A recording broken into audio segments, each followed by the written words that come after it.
Good morning there, high intensity grazing people, amp grazers, total grazers. Hank here from Natural Grandma.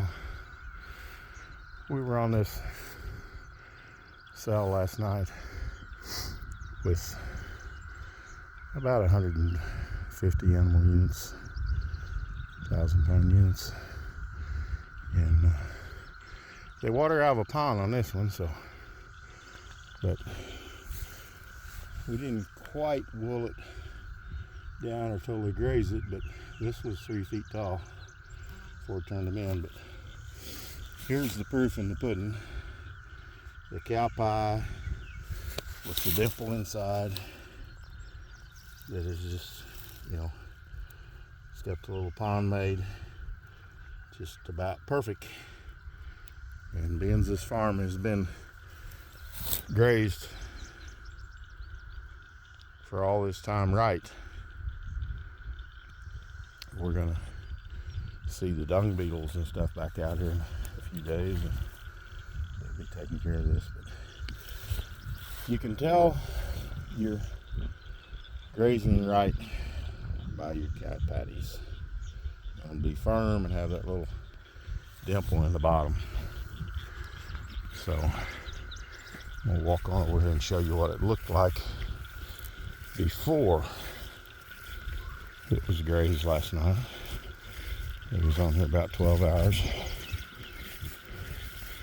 I just rolled this brake fence back, and they went into probably a 36-hour cell, 36 hours, because I just put my fence up and followed the key line. I started right there and I followed the side of this hill around right at the bottom before it breaks into that bottom down there, some trees. We raise that separate, mainly because they're coming towards the work pens, and that cell that I'm leaving goes to the work pens. So I'm gonna leave grass there. You decide with amp grazing. You decide what you do. But this is, you should see four-wheeler tracks. So this, it's definitely warm season, cool seasons. 30 inches tall, at least 24 inches of dense leaf, dense stuff for them to eat. Lots of green. There's dead down in there left over from residue from last year. But they're in this now, and they was in that for 12 hours. And as you can see, they removed a lot, but they also lay a lot of it down.